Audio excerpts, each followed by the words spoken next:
following is a special presentation of HBO's Sports of the 20th Century.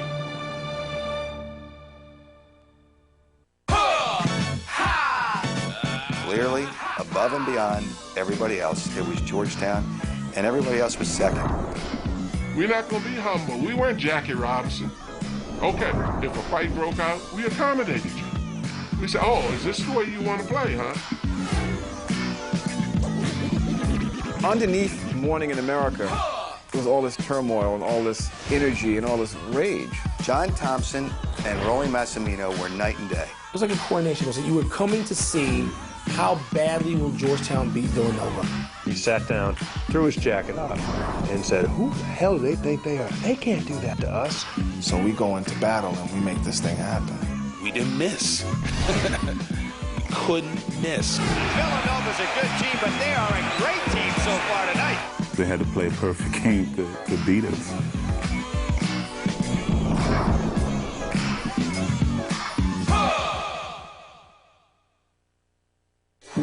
200,000 people crowded into Times Square to count down the final seconds of the decade.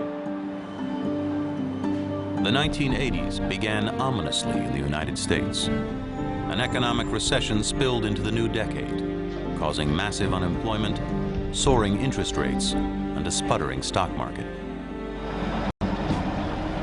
The Soviet Union wielded its strength in Eastern Europe. The U.S. seemed powerless in the face of escalating nuclear buildup and international terrorism. But by 1984, with an improving economy and a perpetually cheerful president in the White House, the perception of a nation suffering a crisis of confidence was changing. There was a sense of, let's stop worrying about everything. Let's have a good time. Let's make money. Let's party. It's morning again in America. And under the leadership of President Reagan, our country is prouder and stronger. Even among those of us who thought that was a very silly phrase, that it's morning in America, somehow that idea became very persuasive. The 80s was, for a lot of people, like a coming out party. Greed is good. We're not at liberty to discuss our trading activity. The 80s were big and larger than life. It seemed like everything was becoming bigger, including the world of sports. By the mid-80s, Major League Baseball salaries were routinely passing the $1 million mark. The NFL's Super Bowl had become TV's biggest annual event. Rights fees paid by networks to televise the games were skyrocketing into the billions. Inside the Louisiana Superdome. And no sport was growing faster than college basketball. March Madness started to take off during the Bird and Magic Johnson game in '79, and it was flourishing. By 1984, the center of the college basketball world was a small Jesuit school located just 2 miles from the White House. Throughout its almost 200-year history, Georgetown University had been known for its high academic standards and its lousy basketball team. But part of that perception began to change in 1972, when an imposing former NBA backup center with little experience was hired as head coach. Here was John Thompson, this black man. And he wasn't just any black man. Here's a guy, 6'10", 300 pounds. When you looked at him, he put the fear of God in you. John Thompson off. What Thompson brought to Georgetown was really what he learned backing up Bill Russell for the Celtics, and he built the team around defense. There were not a lot of black coaches in the country, number one. Secondly, there weren't a lot of coaches who had no college coaching experience, who had come directly in from high school. When I first came to Georgetown University, I pointed to the wall and told them a national championship flag will fly in this building. But along the winding road to capturing a championship flag, the outspoken Thompson couldn't help but make enemies. I just remember John Thompson being an intimidating guy, not just as a coach, not just on the basketball court, not just with officials, but with people. John Thompson and intimidation go hand in hand. That's the mainstream perception of John in his coaching career. 99% of America isn't right about most of the things. I set the standard for what will be done with my team. It's just that simple. I always felt that that was a problem to some whites. W.E.B. Du Bois said once, our whole lives we have spent answering false accusations, and I'm not going to spend 2 minutes doing it. I thought anytime a black was making statements and not asking questions, setting the rules and not asking for permission, some of them had difficulty in dealing with that. Despite the friction that always seemed to surround him, by the late 70s, Thompson had made Georgetown basketball legitimate. The school soon joined forces with other top Eastern programs to establish a brand new conference, which, echoing the theme of the new decade, was called the Big East. With cable TV on the rise and all sports networks desperate for programming, the Big East quickly became a destination of choice for both television and the schoolyard legends of the Northeast, reversing the long tradition of players being lured to conferences in the South and West. If you take a look at guys like Kareem Jabbar, New York City, UCLA, Wilt Chamberlain, Philadelphia, Kansas. Once the Big East came about, those players stayed at home. All of a sudden, kids wanted to be on television, and that became part of every brochure, how many nights you were on TV. The Big East immediately scored, recruiting high school phenoms like Dwayne Pearl Washington to Syracuse, Michael Adams to Boston College, and Chris Mullin to St. John's. But it would be a 7-footer, transplanted from Jamaica to Massachusetts, who would establish the Big East as the elite conference in the nation. His name was Patrick Ewing. One of my assistants had asked me to go to Boston with him to see a young man play. I'm sitting there, I can't keep my eyes off of this other kid. But just his energy level and intensity of how he played. I said, hey, mama, get me that. I said, I'll win the national championship if you get me that kid. He was a kid from Jamaica, never really took up the sport till he was in 7th grade and just grew into an enormous folk legend in New England.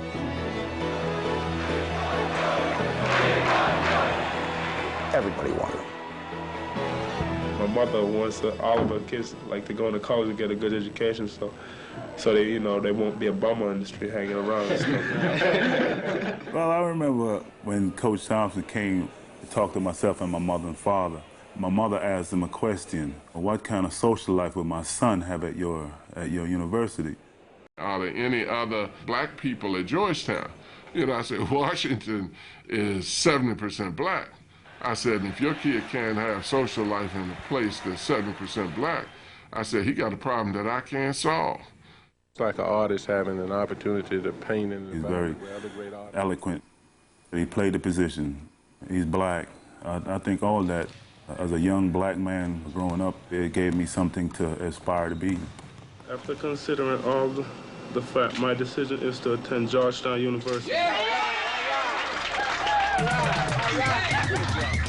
Ewing made a resounding impact on the college basketball landscape. Oh, what a play! Ewing on the alley-oop! What a play! Carrying Georgetown to its first NCAA championship game in his freshman year. Ewing again! Ewing again! Ewing again! Only to be beaten in the waning seconds on a jump shot by another hotshot freshman from North Carolina. Some guy named Jordan.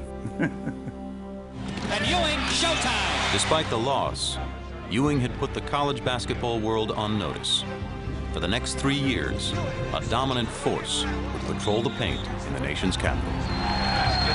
Georgetown, that's the ball game, the national champion. On April 2nd, 1984, Ewing's junior season concluded with Georgetown's first NCAA basketball championship. It had been 30 years since a Northeastern team last held the title, but John Thompson had made even more significant history. John Thompson is the first black coach to ever win the NCAA basketball championship. I knew exactly the significance of me winning that game. Avoid your paranoia on it, because you know, a young boy said to me in the press conference, did it mean anything to me to be the first African American? And I told him, if that means that I'm the first African American that had the intelligence enough to do it, I find it very offensive. Because there have been a lot of guys that come before me that never was provided with an opportunity to do this. You have to think that when Georgetown won in '84, and Patrick Ewing's coming back the next year, that they are the odds-on favorite and should win the national title. Who's going to beat them? 150 miles north of the Georgetown campus, in the city of brotherly love, stood one of its Big East rivals, another Catholic school better known for academics than for basketball. But unlike Georgetown in the early 80s, a championship tradition wasn't being built at Villanova. Though competitive and talented nearly every year, the Wildcats were rarely thought of as serious national title contenders.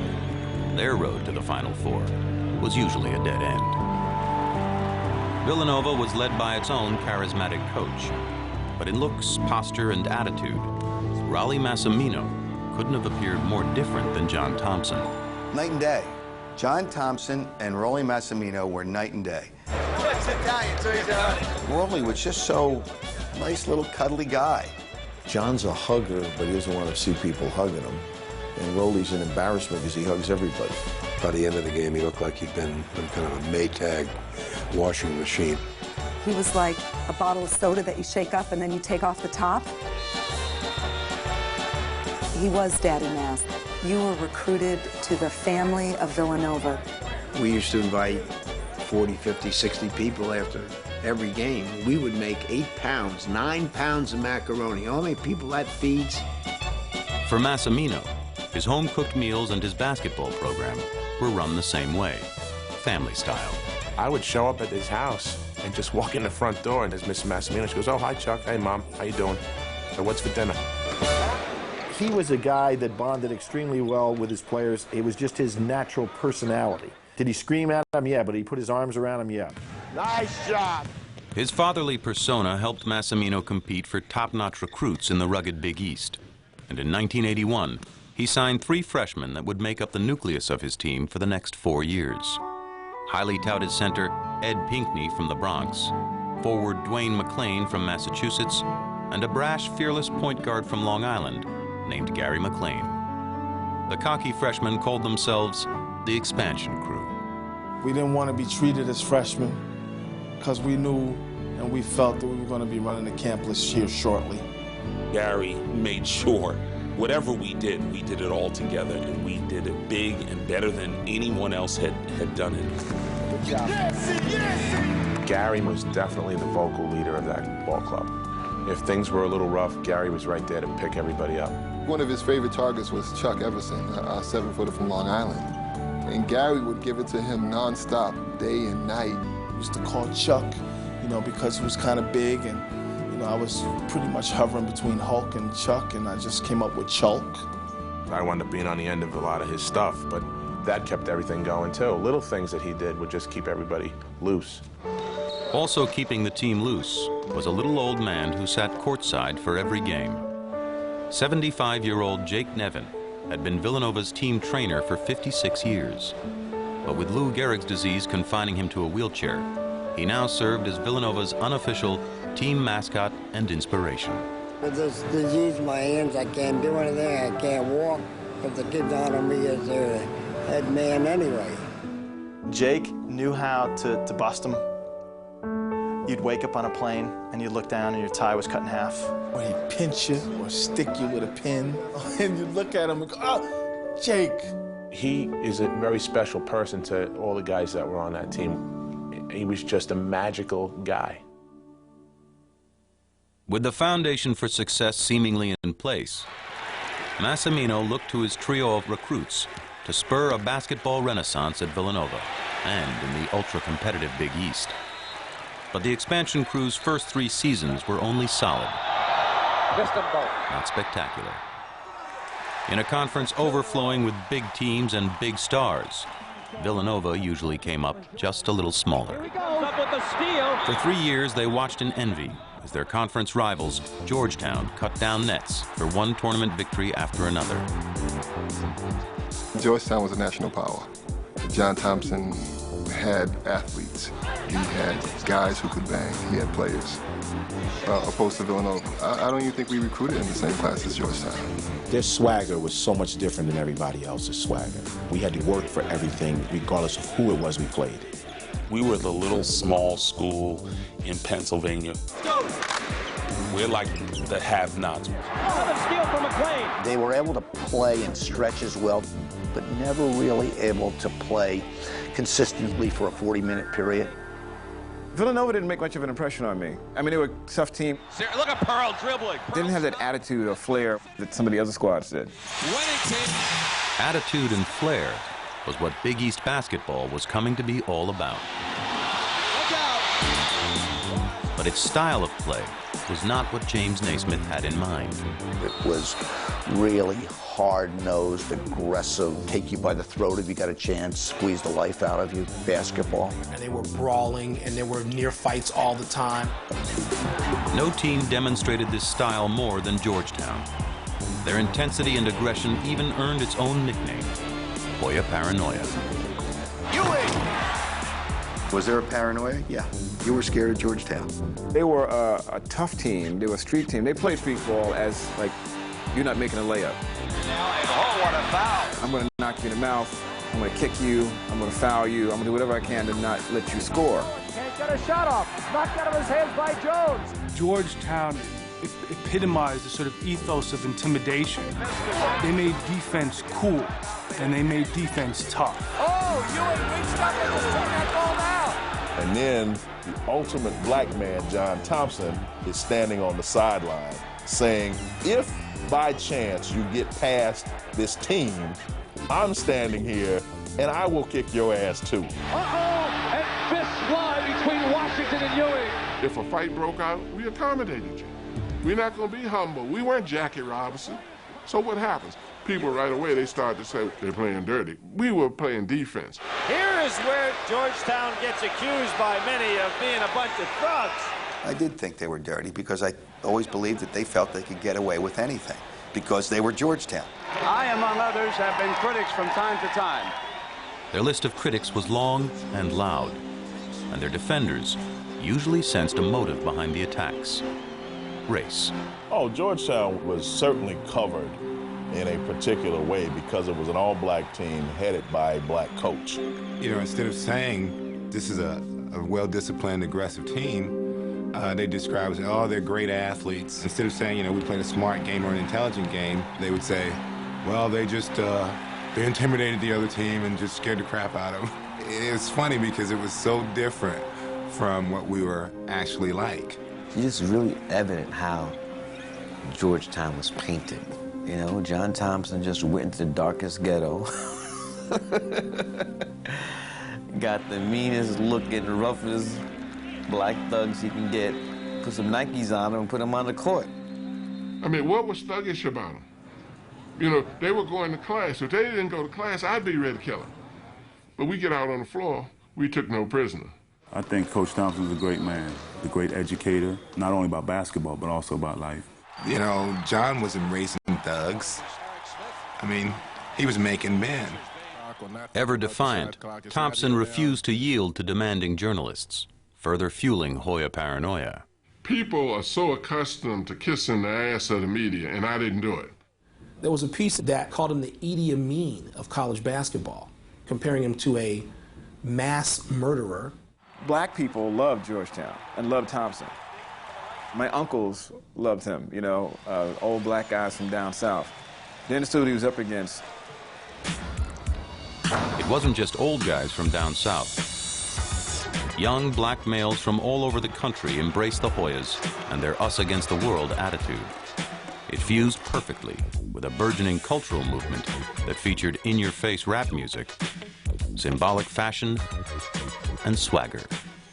It would come to be known as hip-hop. Broken glass everywhere, people pissing on the stage, you know they just don't care. Underneath Morning in America, there was all this turmoil and all this energy and all this rage. That sense of we're under siege, but we're going to stand up to all this stuff. And that was Georgetown. Their timing was perfect. Georgetown became hip-hop's first team. Matter of fact, I had a rap group that I was forming, and I called them the Georgetown Gangsters. I went to St. John's and I had a Georgetown t-shirt, like, what? Georgetown was the team, even though they were the bad guys. Georgetown was the jacket to get around 82, 83. I had my starter Georgetown jacket. I know I had my Georgetown jacket. It meant that you was down like Georgetown. It also meant that you had attitude. It also meant that you was bad. It also meant that you was dope. It also meant that you was fresh. It also meant that you was down by the law. Hip-hop, big money, and the spoils of wealth were beginning to define the decade as one of attitude and excess. Peace. The other thing you have to talk about in the 80s is cocaine. Cocaine had become a part of the culture. It was the ultimate hedonist drug. Really a kind of perfect symbol of a sort of treadmill of empty consumption. Coke was everywhere. Coke was in the clubs, Coke was in the clubhouses, Coke was in the schools. Anybody can say this in the 80s. You just had a lot of friends that were on cocaine. You think about what's on television, Miami Vice. Cocaine's a central part of that element of popular culture. Well, yo-ho-ho, do you see what I see? And back then, you know, the fast life really was available for anybody. All you had to do was step on the track.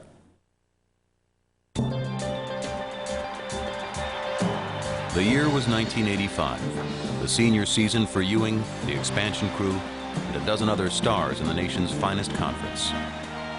By mid-season, the only true threat to Georgetown's crown had come from their New York City rivals, St. John's, who beat the Hoyas and took the #1 ranking in late January. Just 1 month later, Georgetown had a chance for revenge on the conference's center stage. There goes Mullen off the glass. You had the two best teams meeting for the main event. And of course, Georgetown winds up smoking St. John's that day. Another block by Ewing. Yeah, we went out to kick their butts. The Georgetown Hoyas defeat the St. John's Redmen 85-69. That established a tenor for the rest of the season. It was very difficult to imagine Georgetown losing to anyone. Meanwhile, Villanova was playing out a drama of its own, but their goal was much more desperate. Despite a winning record and 2 close losses to Georgetown, as the NCAA tournament approached, Villanova sat squarely on the bubble, with no guarantee of even making the tournament. The string of victories was never there. Every single time we were about to make the next level, we got crushed. Their mediocre season meant the expansion crew was perilously close to finishing their college careers playing in the second-rate NIT. That was sort of like a lost season because we were all asked to become leaders at that time. We didn't handle it well. I mean, we were sort of off being the expansion crew, and we battled with Coach Massimino about that because he wanted us to sort of be a little bit more unselfish. Massimino believed his team's tournament chances came down to their final regular season game at Pittsburgh. Pitt controls the opening tip. A strong effort and victory would get Villanova in. A loss could destroy their season. The Pitt game was their last regular season game, and they had a terrible first half. Presley turns it over. Like, they're going no place. Look out! We were playing very poorly, and I told him, "You could mean an NCAA bid?" I said, "But you have 3 minutes to play." McLean, Pinckney, and the rest of the starters continued to falter. Massimino had had enough. I told him, "You're all coming out and you're going to sit." The shipwreck, being stranded, not on an island, but on the bench. All of a sudden, like, we don't have a game. Villanova throws it away again. He's quit on his team, and it blows the game wide open. Pitt kills them. We got back to campus, and you could see it all over people's faces.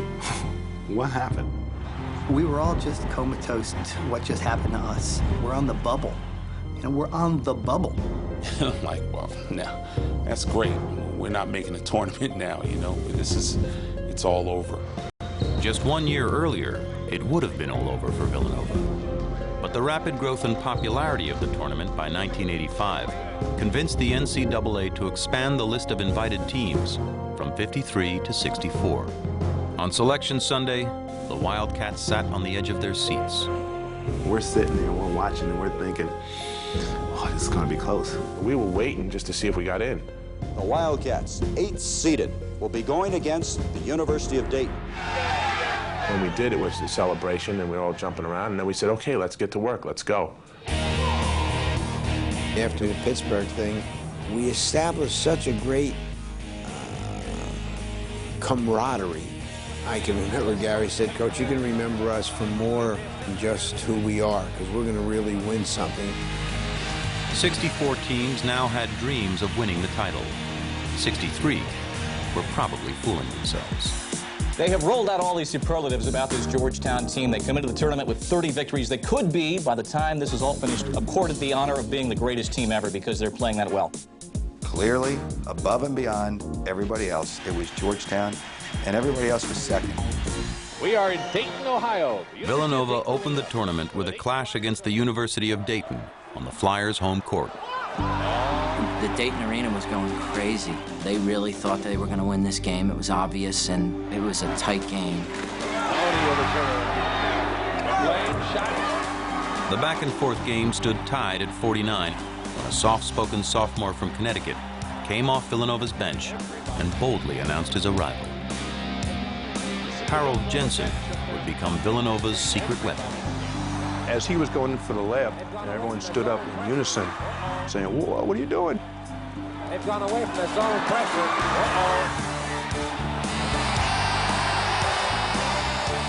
That layup, propelled Harold into his extreme confidence. I think my attitude shifted from be careful to go for it. The length of the court play. Caught by Presley. Villanova will advance.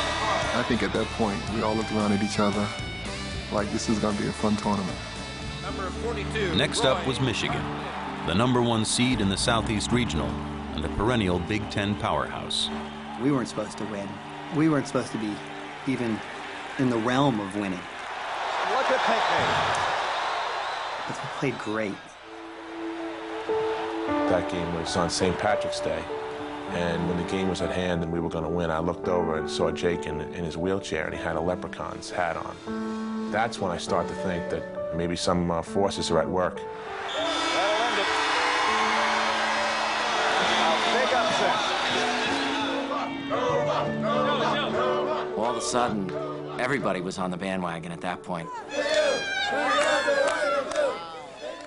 Another stifling defensive effort against Maryland, and their All-American forward Len Bias earned Villanova a 46-43 victory and a trip to the Elite Eight.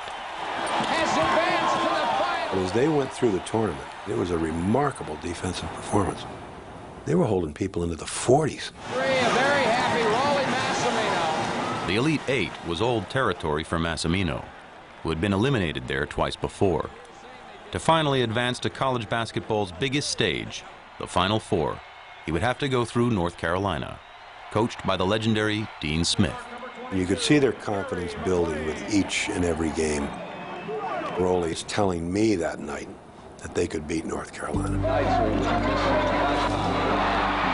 Smith puts in the field goal. In spite of the coach's confidence, the Tar Heels dominated the first half. Jensen, there's Raleigh burying his hands. He can't believe it. I remember being really tense at halftime for that game. Tense and depressed. That is really the point when I thought, this could be it. The fun could be over. In the locker room at halftime, Massimino reached deep into his Italian bag of motivational tricks. I mean, what are you doing? You're not doing anything. You do nothing. I came in screaming. I said, do you know what I want more than going to the Final Four? I want a big dish of pasta with clam sauce. And we're looking at each other in the locker room like, what is he talking about? I said, you know what? I want a lot of cheese on that, too. Where's this coming from? We wondered, what the heck does this have to do with motivation to get us out there? And then he finally ends up with, just relax and go out there and play. And her eyes, I never forget, just like exploded. They jumped up and went out and they played wonderful. We settled down in the second half. We came out a totally different team. Wayne McClain to the glass with a strong move to the left side. Dean Smith says no sense fouling. Let the clock run down. It serves no Just count it down. 5, 4, 3, 2, 1. And now the dream is there. Raleigh Massimino is going to the Final Four. And all the players just went apeshit. Season was dedicated to Jake.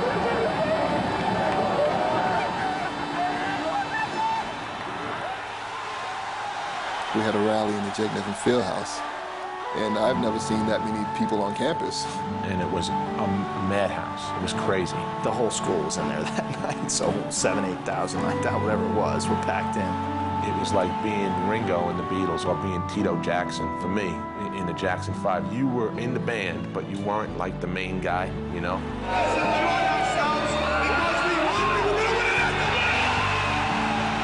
It was just an absolutely incredible feeling that gives me chills to this day. Say we have one of these every weekend.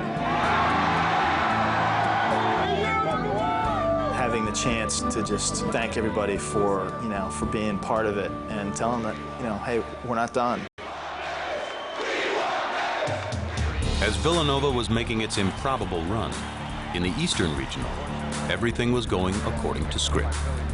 Georgetown was advancing through the tournament like a gray and blue steamroller. First, smashing Lehigh by 25 points.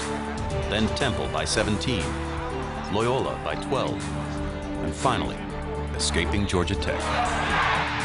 We would go out on the court and see the fear in teams' eyes. Georgetown's going back to the Final Four. I thought we had the best team in the country, and we did. That might have been better than the team that I had in '84. They got where they were supposed to be, and you felt that this Georgetown team was at the top of their game. And the Hoyas have got a chance to win it all again.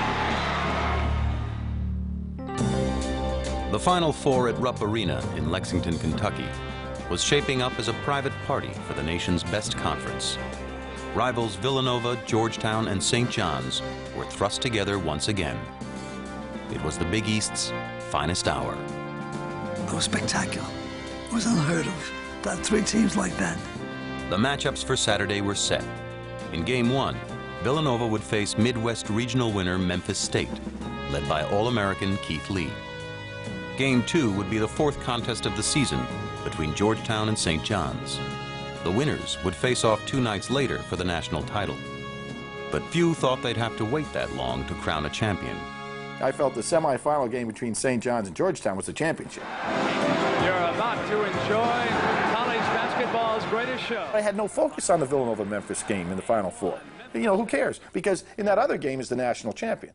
Number 22, Gary McClain. I did not listen to anything that anybody had to say regarding our demise. My whole idea is we're going to go on the court and slay you. Memphis State against Villanova. My brother was able to get tickets, but I was in medical school and was afraid that, I've got tests, I've got things to study. My dad actually talked me into it. He said, look, I'm just going for a day. We're going to lose. You'll be back in class. And I thought, well, that isn't so bad. So we went down, only expecting to be there for one game.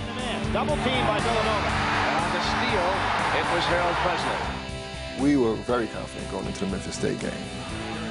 We felt that Eddie could do his job against Keith Lee, and the rest of it was just execute. Sensational play by Eddie Pinckney because he had... Ed Pinckney had help from Dwayne McClain, who led the Wildcats with 19 points. Puts it down, gets inside Holmes and jams on him. Gary McClain had just 2 assists to go along with 9 points, but nailed 4 free throws in the last minute to secure the victory. The surreal atmosphere started to take effect. Everything was in place. Let the celebration begin in Philadelphia. The Wildcats have done it, and Villanova will play for the championship. At that point, I was like, the heck with medical school. I'm here for the finals. Once we got past Memphis, I thought we could win. I really did. You exhausted right now, bro? Yes, I really am. This is 3 weeks of total exhaustion, but doesn't make any difference. 2 or 3 more days, I can eat all the pasta I want. Okay. But to most in the building and around the nation, Villanova's win was only the preliminary. It was now time for the main event. One more confrontation between the nation's 2 best teams. The Redmen and the Georgetown Hoyas for the 4th time this season. From the game's opening tip, however, it was clear that the champions were in no mood for drama. His first shot. And Ewing again, jump hook. Reggie with it. They came out and knocked us off right away. They hit us with the Marianne in the first half, and we never got going. Ewing. Muller coming in, rejected by Ewing. Here comes Ewing. And I remember the margin by which they beat St. John's, making me think that this team is invincible. So, for only the second time in the history of the NCAA championship, two teams from the same conference will battle it out for the national title on Monday night. It'll be Georgetown and Villanova. In just a couple of hours from now here in Lexington, Villanova will take on Georgetown with the national championship riding on the line. Anybody selling tickets? It's amazing. I mean, the spirit has been with us. We were in Lexington, and we came upon a street vendor. What size do you need? And he's selling shirts. He's holding them up. Georgetown Hoyas national champs 1985. We were irate. And he said, I'm going to be selling all these shirts tonight, you know? People are already buying them. USA Today, the day of the game. It said Villanova versus a god. Prior to going to the facility, and I told him, think about playing the game to win instead of playing the game not to lose. He says, hey guys, we're here. You know, the toughest part is getting here. His emphasis to us was just relax and play your game, your style. Grab your bag of popcorn and step on inside the Rupp Arena in Lexington, Kentucky. It's the 1985 NCAA championship between the Wildcats of Villanova and the Hoyas of Georgetown. It was like a coronation. It was like you were coming to see how badly will Georgetown beat Villanova. I was expecting, like most everyone else, Villanova to get smoked. We fully expected to win another one. Our younger players and more experienced, having gone through it once, yeah, we fully expected to do it again. On a Kentucky Monday night in 1985, a crowd of 23,000 rose to its feet, while millions tuned in from around the nation to watch the final performance of one of college basketball's greatest dynasties. But a quick glance at the calendar displayed the first sign of what they were all about to witness. It was April Fool's Day. Full court pressure right away by the Hoyas. With no shot clock, Villanova's strategy seemed obvious. Play deliberately and protect the ball. Both responsibilities that fell to their leader, Gary McLean. There was nobody that was going to be able to hold me that night. I had made a predetermination in my head to play like, this is it. Early on, the Wildcats made it clear they would not be intimidated by the Hoyas' pressure defense or Patrick Ewing's looming presence in the middle. Hoya paranoia was taking the night off. Lost control, but got it to Harold Presley and put it in. It didn't look pretty, but it counts. When I made it, I thought it's going to be a pretty good day. And you could see it in everybody's eyes.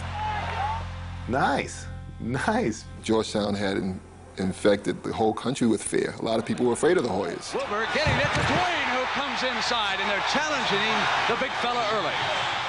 We weren't intimidated by him or afraid of him.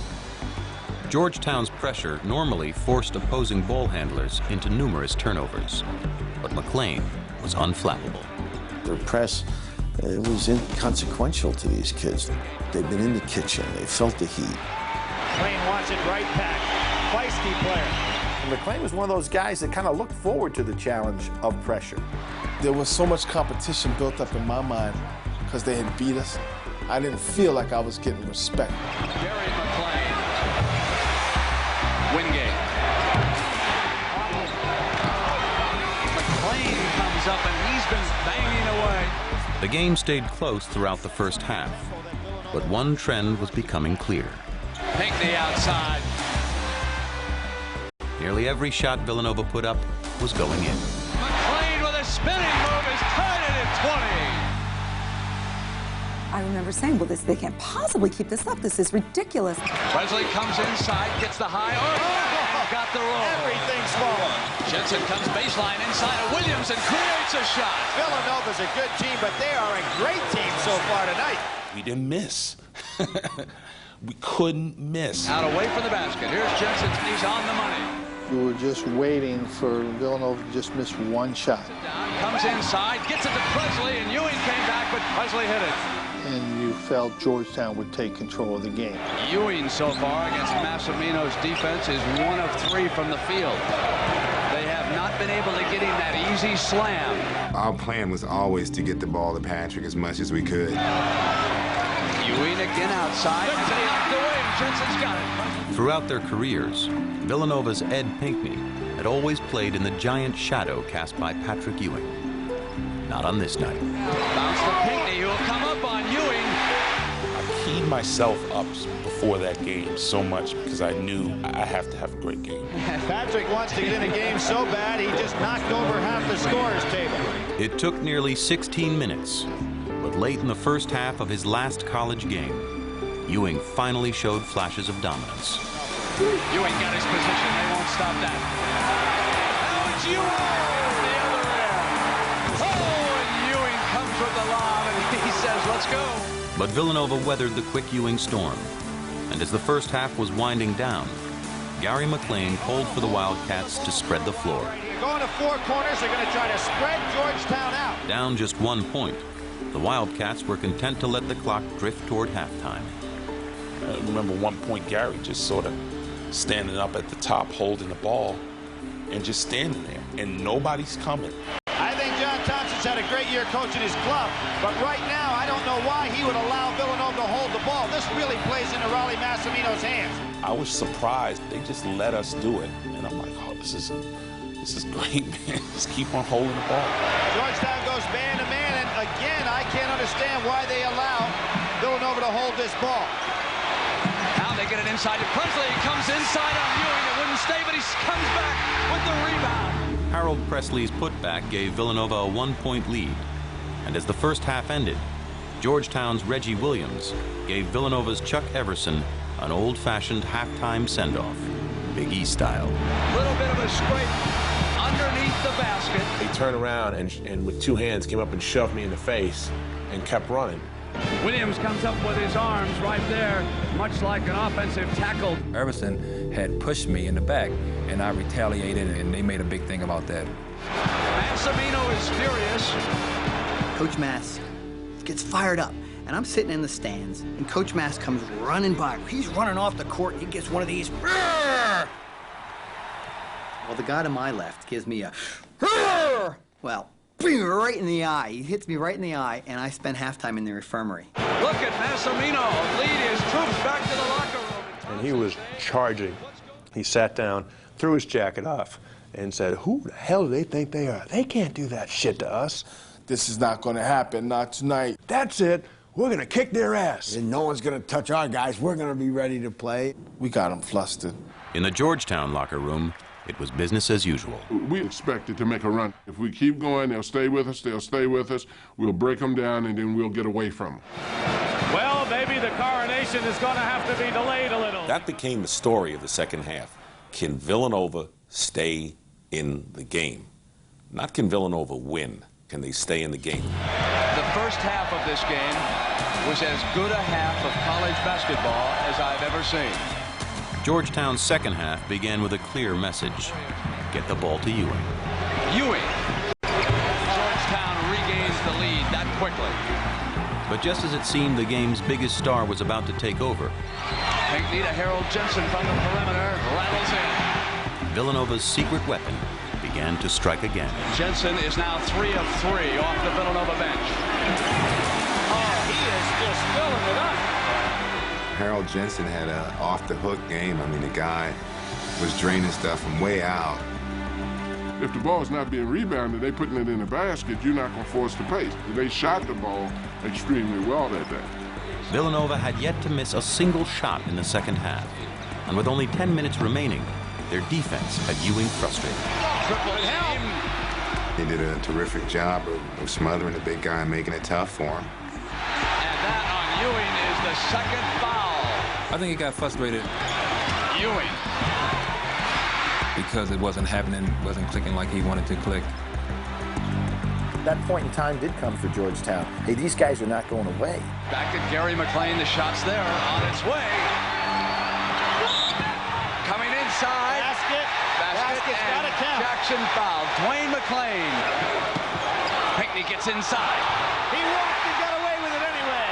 I've never been part of a run like that, ever.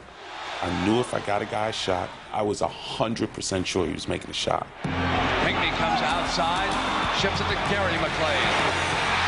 I remember sitting in a bar. It was absolutely packed, and we keep looking over at each other, thinking, how long can these guys keep playing this close to perfection? Letting Villanova pull it out. Oh, hits the field goal and drew the foul. And the answer was, as long as it took. I'm very frustrated over how come you can't stop these guys? How are these guys staying in the game? John Thompson's starting to take this game very seriously. Even with Villanova's nearly unconscious shooting, the champions would not go away quietly. And the Hoyas lead. We finally went up by 1 point, and we was like, okay, now we're gonna get them to come out and play. And we went to our spread offense. 4 corners by Georgetown. A lot of time to play in this game. But then I screwed up. I threw a bad pass. Bounced off Brodnack's foot, right to Dwayne McLean. They took control again. And I hate it whenever I see this tape. Every possession was extremely important. And then we get this turnover at a very crucial time. I'm certain, Billy, I love him, but they wanted to win as much as I did. Down 1, it was Jensen. Again. Jensen puts Villanova ahead at the 2:35 mark. Ice water in his veins. They gave him the shot and he took it. Leading 55-54, Villanova's zone defense stiffened and forced the flustered Hoyas into a turnover. Wingate has lost it, and Pinckney is fouled. Georgetown was now forced to send the Wildcats to the free throw line, hoping they would choke. They wouldn't. Great concentration by Eddie Pinckney. We're ahead, but until the clock absolutely says 0-0, what's going to happen in this game? Ewing. McLean rebounding inside of a minute, drew the foul, and Villanova with a chance to stage one of the greatest upsets in the history of the NCAA championship finals. We got to finish this off. We're right there. We got to keep going. Stay focused.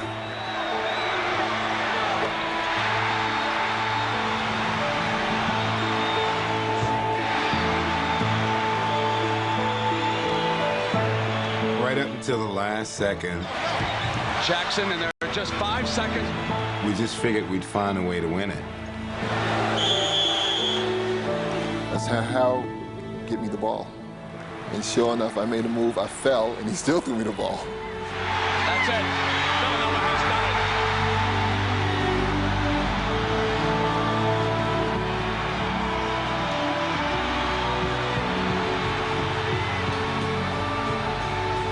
We did it. We did it. We actually did it. We won the game. I'm like, this is unreal.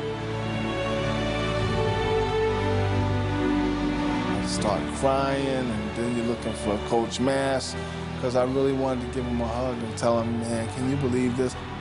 You're not even conscious. You want to hug somebody. You want to yell. You're screaming. Let's go! Let's go! I've never been moved to tears out of sheer joy before in my life. An improbable team when this tournament started. The Villanova Wildcats will now go down in history. It's April Fool's. This really didn't happen. Georgetown win. April Fool's. It ain't April Fool's. We won. We were singing, now we get a ring. All right. What a great. You could just see it get crazier and crazier. Wally, nobody thought they could do it. No one thought we could do it, but I did, and so did they. I thought it was a major victory for everyone involved, and it's a tribute to the kids. Too many times we got close. I knew we'd do it. Jake was kind of our good luck charm. I went over to him and put my hand on his head and said, hey, this one's for you. Jake Nevin died just 8 months later. He willed us to win. I really believe that. One look at the final stats told the story. Against one of the best defensive teams in the country, Villanova was nearly flawless, shooting an NCAA finals record 79% from the field. They missed just one shot in the second half. You know, I know we left everything on the court, and the other team played a hell of a game. You know, it hurt to lose, but, you know, I mean, they played a terrific game. They deserved to win. It was just their night. They had to play a perfect game to beat us.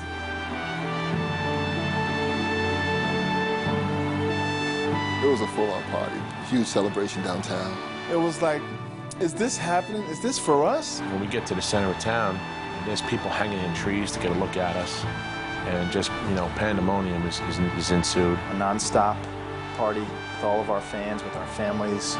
It's really a pleasure and an honor for me and our team to be the national champions of the nation! Really great! Roy, you deserve a great deal of credit for that preparation and also for everything you've done to turn a group of tremendous individual players into a team that will go down in the history books. With us this morning with more of his story is Gary McLean. Good morning. Good morning. Thank you for being here. Why did you write this article? Basically, I felt that it was time to share my story. And in March 1987, 2 years after Villanova's team stunned the college basketball world, Gary McLean did it all by himself. He cooperated in the writing of a story for Sports Illustrated, which revealed that throughout his college career, he used cocaine heavily. He revealed that teammates knew of his use. And the MVP of the championship game admitted to playing Villanova's semifinal against Memphis State high on cocaine. Tell me about the Memphis State game. Well, it was the semifinals, and I had indulged in drugs before the game. Cocaine? Exactly. I found out through Gary. He called and said that an article was being written. I had went to a rehabilitation center, and I was talking to somebody about it, and this other individual said you should write a story. And your experience was there were a lot of times when you played while you were wired. A couple of times, yes, I did. I take full responsibility for it. My name was on it. And I was a youngster. I was 21 years old. I didn't check with other people. Maybe that was a big mistake. Some of the things that were said shocked me. I don't believe that could have happened, quite frankly. Couldn't have. The opening sentence of the story stated that while he and his teammates were being honored at the White House by President Reagan, McLean was standing in the Rose Garden, wired on cocaine. I'm standing right there with him, with President Reagan's right there, you know, and, you know, he's talking about he wants to smack him in the back of the head. I was in disbelief. You know, I'm like, where was I during all this stuff happening? Was this dude high in the game? Because that's what people ask me, and I don't know. It hurt us a lot because we knew how much it hurt Coach Mass. Massimino acknowledged he'd heard rumors of McLean's drug use. In the story, McLean said that his coach did little about them. Rollie Massimino nor did his staff know that Gary McLean was on drugs. I called him in my office a few times and talked to him regarding that. I heard rumors. I let Gary know that there was an inkling, and at that time we couldn't drug test. It was against the person's individual rights. And I knew that we did the right thing, and I think he just embarrassed our team, he embarrassed the university, he embarrassed himself. You know, every time we do a story, everybody asks about it, you know? So it's always there. Yo, you guys won that championship, but you guys cheated because your point guard was on the stuff, man. It takes away from it all. For the record, I was not under the influence of any mood or mind-altering substance in the championship game. Bottom line, won it, can't take it from me. MVP of the game, I don't believe what I've been through can tarnish the magnitude of what we accomplished. That hurt me more than anything that's ever happened in my career. In January of 2005, Villanova's entire national championship team came together for the first time in 20 years to honor their coach and to bury a bit of the past. The opportunity that Gary had to come back, to me, left a lot of my heart open to him. I still love Gary like a brother. He knows that. And I'm glad we were able to put that behind us and move on. Even 20 years later, and it's just like we haven't skipped a beat. We're always going to be family. Not many people get a chance to have these type of memories. For better or for worse, we're all married forever. The Villanova crew is.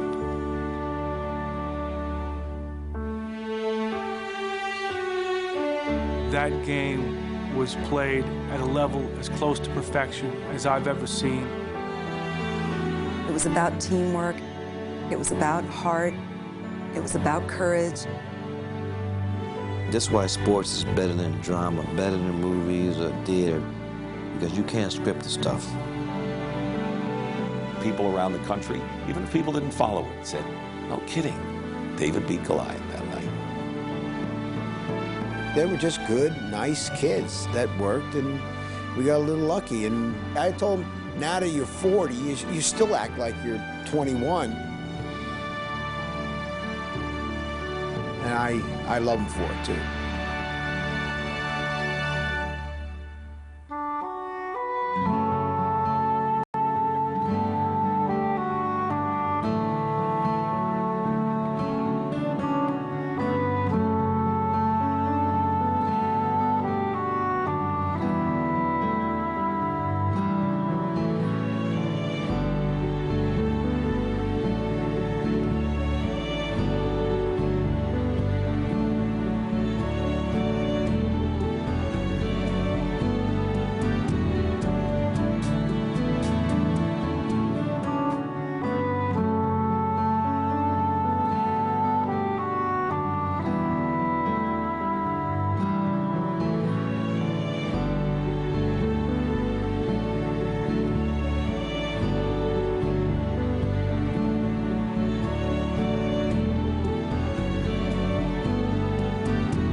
This has been a presentation of HBO Sports.